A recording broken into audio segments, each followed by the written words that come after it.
अस्सलाम वालेकुम students, welcome to my YouTube channel. हम लोग पीपीएससी का लेक्चरर का टेस्ट है 2017 का, इसका सोल्यूशन कंप्लीट डिस्कस करेंगे। डेली वीडियोस के अंदर हम लोग 10 एमसीक्यूज़ को डिस्कस करेंगे और उनके सॉल्यूशंस को डिटेल से डिस्कस करेंगे। इसी तरह से 2017 के बाद 2015 और भी जितने पास पेपर्स हैं उनको हम लोग डिटेल से डिस्कस करने वाले हैं। तो आप लोग अगर हमारे चैनल पर नए हैं तो हमारे चैनल को ज़रूर सब्सक्राइब कर दीजिए ताकि आपको हमारी हर नए आने वाली वीडियो मिलती रहे, और बेल आइकन को ज़रूर प्रेस कीजिएगा। ठीक है, तो चलें स्टार्ट करते हैं जी। इसका क्वेश्चन नंबर 1 है, find limit n approaches to infinity 1 + 2 10⁻n divided by 5 + 3 into 10⁻n, कि इसका आंसर हमारे पास किसके इक्वल आएगा अगर लिमिट n अप्रोच करती है इन्फिनिटी को। तो हम इसको थोड़ा सा सॉल्व करते हैं, सॉल्व करके देखते हैं इसका आंसर किसके इक्वल आता है। Limit n approaches to infinity 1 + 2, अगर हम 10⁻n को नीचे ले जाएँ 2 के, तो यह रहेगा -n, 5 + 3 डिवाइडेड बाय 10⁻n। इसका एलसीएम लें तो आ जाएगा 10⁻n plus 2 divided by 5 into 10⁻n plus 3 is 2। हम इसे इस तरह से भी लिख सकते हैं 1 divided by 10⁻n plus 2 divided by 5 into 1 divided by 10⁻n plus 3। अब लिमिट हमारे पास लग रही थी n approaches to infinity, limit n tends to infinity. तो अब यहाँ पर अगर हम लोग देखें, अब 1/10 है और इसकी पावर n है, 1/10 इसकी पावर n है। हमारे पास यहाँ पर एक रिज़ल्ट है, यहाँ पर मैं लिख देती हूँ वो रिज़ल्ट कुछ इस तरह से है कि limit n approaches to infinity x⁻n is 0 if x is less than 1। हमारे पास x की पावर अगर n हो और लिमिट n अप्रोच करो इन्फिनिटी को, तो वो 0 तब हो सकती है अगर x जो है वो लेस हो 1 से। अब देखिए यहाँ पर x की वैल्यू क्या है, 1/10, जो कि लेस है 1 से, इसका और इसकी पावर n है और लिमिट n अप्रोच इन्फिनिटी को भी कर रही है। तो यहाँ पर क्या आ जाएगा, 0 + 2 डिवाइडेड बाय 0 + 3, तो आंसर क्या आ जाएगा 2/3। तो बी ऑप्शन हमारा ठीक हो जाएगा। ठीक हो गया। नेक्स्ट इसका part number 2, which of the following is continuous for all x, कि हर x की वैल्यू के लिए इनमें से कौन सा फंक्शन कॉन्टीन्यूस है। अगर हम ए ऑप्शन को देखें 1/x² - 1 को, तो ये हमारे पास कॉन्टीन्यूस नहीं हो सकता क्योंकि ये डिफाइन ही नहीं है x = +-1 के लिए, तो ये तो कॉन्टीन्यूस नहीं है, ये तो कॉन्टीन्यूस नहीं है, तो ये ऑप्शन तो क्रॉस हो गया। उसके बाद अगर हम लोग सी ऑप्शन की बात करें, ये भी डिफाइन नहीं है 0 के ऊपर, यानी ये वाला सी ऑप्शन जो है ये भी 0 पे डिफाइन नहीं है, इसलिए ये ऑप्शन भी क्रॉस हो गया। x/1 + sin x, ये वाला जो ऑप्शन है x/1 + sin x, ये भी डिफाइन नहीं है x = 270 के ऊपर, तो ये भी हमारे पास कॉन्टीन्यूस नहीं हो सकता। तो बचता है हमारे पास सिर्फ ये बी वाला ऑप्शन, और इसकी left and right hand limit equal भी आती है, जिसकी वजह से ये वाला ऑप्शन ठीक हो गया, ये कॉन्टीन्यूस होगा फॉर ऑल x के लिए। नेक्स्ट क्वेश्चन पे चलते हैं। नेक्स्ट है थर्ड इसका part, least upper bound f(x) = 2x², x is greater than 0 and less than 2, कि इसकी least upper bound find out करनी है, और इंटरवल ये है, जो इसकी डोमेन ये है, x is greater than 0 and less than 2।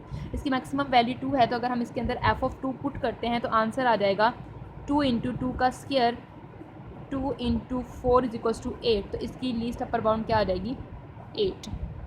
इसी तरह से है any 2 conjugate subgroups of a group G are, ये हमारे पास ग्रुप थ्योरी के अंदर मैंने ग्रुप थ्योरी का भी कंप्लीट कोर्स पढ़ाया है, जिसके अंदर मैंने बताई थी ये बात कि कोई से भी 2 अगर कॉन्जुगेट सब ग्रुप्स हैं ग्रुप के, तो वो हमारे पास आइसोमॉर्फिक होते हैं। तो ये वहाँ पर ग्रुप थ्योरी में स्टेटमेंट थी, तो ये हम स्टेटमेंट है तो हम यहाँ पर सर्कल कर देंगे।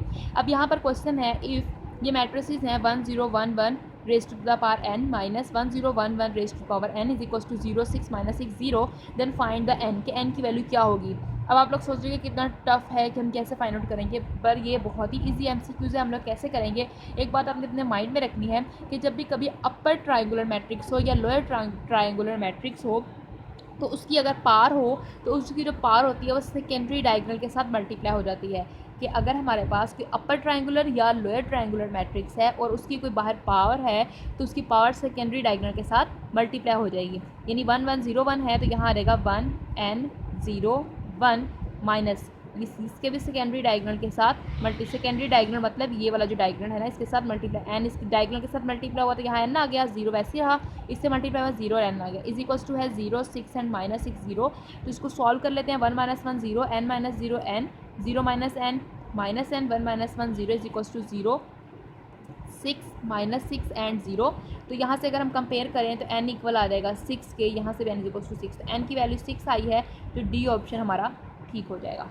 नेक्स्ट क्वेश्चन करते हैं। नेक्स्ट है हमारे पास n Z is a maximal ideal of a ring Z if and only if n is prime composite nested and none. Ring theory अभी हमने स्टार्ट करनी है, कल से इसके लेक्चर स्टार्ट हो जाएंगे रिंग थ्योरी के। तो उसके अंदर ये रिजल्ट है कि एन जेड जो है वो मैक्सिमल आइडियल होता है जेड का if and only if n is prime. तो ये एक रिजल्ट है, तो हम इसको यहाँ पर टिक कर देंगे। उसके बाद है if a die is thrown twice the probability of occurrence of 4 at least once, कि अगर एक डाई को थ्रोन किया जाए ट्वाइस टाइम यानी 2 दफ़ा, तो उसकी प्रोबेबिलिटी ऑफ अक्रेंस 4 यानी 4 जो है, यानी 4 उसके कितने चांसेस हैं आने के, तो इसको हमने देखना है। तो अब देखें, अगर हम लोग डाई को 2 दफ़ा थ्रो करते हैं, एक दफ़ा थ्रो करें तो हमारे पास 6 चांसेस होते हैं। डाई देखा है ना, हम लोग खेलते हैं तो उसके अंदर हमारे पास जो डाई होती है उसके बाद 6 चांसेस होते हैं। तो अगर उसे हम 2 दफ़ा जो है वो करते हैं तो 36 चांसेस हो जाएंगे। तो हमारे पास यहाँ पर आ जाएगा कि हमारे पास if die is thrown twice then हमारे पास उसकी वो हो जाएगी प्रोबेबिलिटी, वो कितनी हो जाएगी 36, कि उसके चांसेस कितने हो जाएंगे 36। तो एन ऑफ एस जो है वो इक्वल आ जाएगा 36 के। अब हमारे पास अगर ए जो है वो इवेंट है, हम उसे कहते हैं, अगर हम कहते हैं कि if A is the event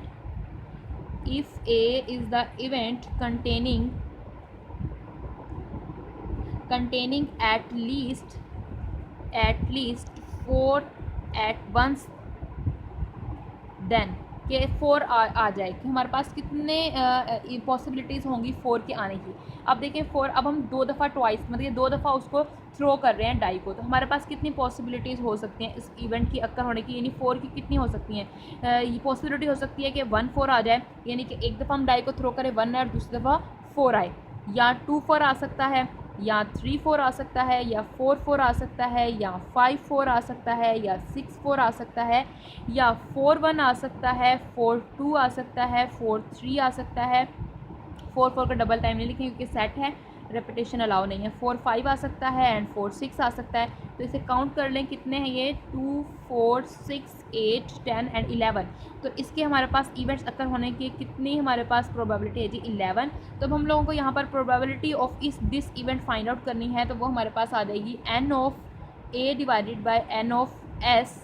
N of A हमारे पास है 11 और एन ऑफ एस हमारे पास है 36। तो हमारे पास ऑप्शन नंबर ए टिक हो जाएगा।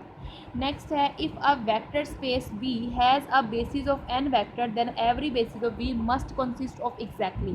ये हमारे पास वेक्टर स्पेस की स्टेटमेंट है कि अगर हमारे पास वेक्टर स्पेस हो और उसके पास एन बेसिस हो, तो हमारे पास हर बेसिस जो है उसकी कितने वेक्टर्स कंटेन करेगी, और वो कंटेन करेगी एन। ये हमारे पास इसकी ये स्टेटमेंट है वेक्टर स्पेस के अंदर कि अगर n+1 जो है उसकी हमारे पास बी अगर बेसिस है उसकी, तो हमारे पास उसके पास n हमारे पास एग्जैक्टली उसके वेक्टर्स होंगे। अगर वेक्टर स्पेस के पास बेसिस n वेक्टर्स की, then every vector must contain n हमारे पास आ जाएंगे। ठीक हो गया, यहाँ तक समझ में आया। नेक्स्ट करते हैं।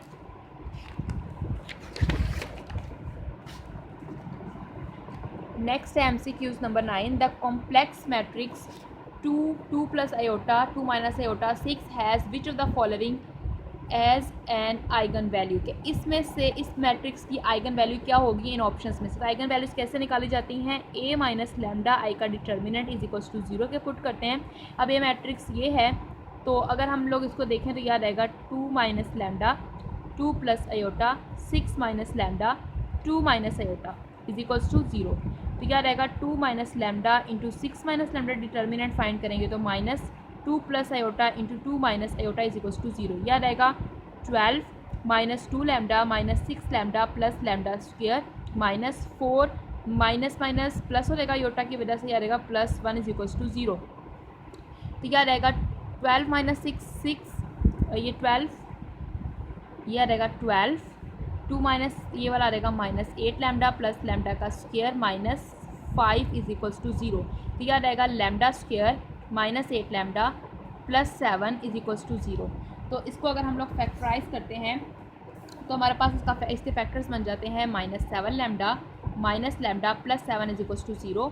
और इसको फैक्टराइज करते हैं तो इसके फैक्टर आ जाते हैं lambda -7 lambda minus 7 into lambda minus 1। तो लैम्डा की वैल्यू आ जाएगी 7 and lambda is equal to 1। अब इन ऑप्शन में 1 नहीं है, 7 इन्वॉल्व है, तो ये इसका आंसर आ जाएगा। नेक्स्ट है हमारे पास 10 MCQs है जी। A problem in mathematics is given by 3 students A, B, C and their respective probability of solving the problem 1/2, 1/3, 1/4 respectively probability that problem is solve. अब हमें यहाँ पर ये कहा गया कि एक मैथमेटिक्स का प्रॉब्लम है, 3 स्टूडेंट्स को वो दिया गया और उन तीनों स्टूडेंट्स के सॉल्व करने की जो प्रोबेबिलिटी है वो इतनी है। यानी जो स्टूडेंट्स हैं, ए स्टूडेंट जो है उसकी प्रोबेबिलिटी 1/2 है सॉल्व करने की, बी की 1/3 है, सी की 1/4 है। तो अब ये बताना है कि कितनी जो है प्रोबेबिलिटी जो है इस प्रॉब्लम को सॉल्व करने की है। तो उसके लिए हम क्या करेंगे, इसे सॉल्व करते हैं। तो चलिए इसका सोल्यूशन करते हैं। तो हम सबसे पहले यहाँ पर लिख लेंगे कि हमारे पास प्रोबेबिलिटीज़ ए स्टूडेंट्स की। तो ए स्टूडेंट जो है उसकी प्रोबेबिलिटी है सॉल्व करने की, वो है 1/2 और प्रोबेबिलिटी जो बी स्टूडेंट है उसके सॉल्व करने की है हमारे पास 1/3। इसी तरह से हमारे पास प्रोबेबिलिटी जो है सी स्टूडेंट की वो है हमारे पास 1/4।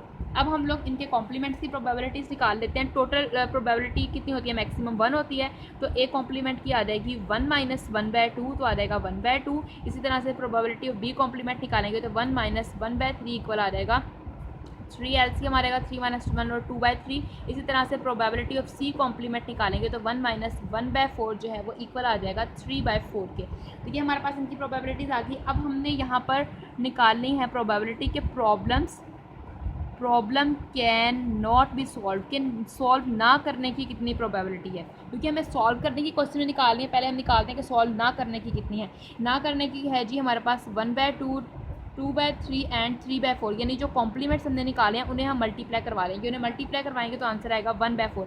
अब हम लोग निकालेंगे कि प्रॉब्लम सॉल्व करने की कितनी है। प्रॉब्लम कैन बी सॉल्व, के प्रॉब्लम सॉल्व हो गई है तो उसके लिए कितनी है, टोटल कितनी होती है हमारे पास 1 में से जो सॉल्व नहीं करने वाली है उसको माइनस कर देंगे तो आंसर आ जाएगा 3/4। तो हमारे पास 3/4 प्रॉब्लम सॉल्व करने की प्रोबेबिलिटी है। तो हमारे पास MCQs नंबर इसका आ जाएगा ए वाला, ए इसका ठीक हो जाएगा। तो हमने 10 MCQs को सॉल्व किया। इसी तरह हम नेक्स्ट वीडियो में नेक्स्ट 10 MCQs इसी पेपर के सॉल्व करेंगे।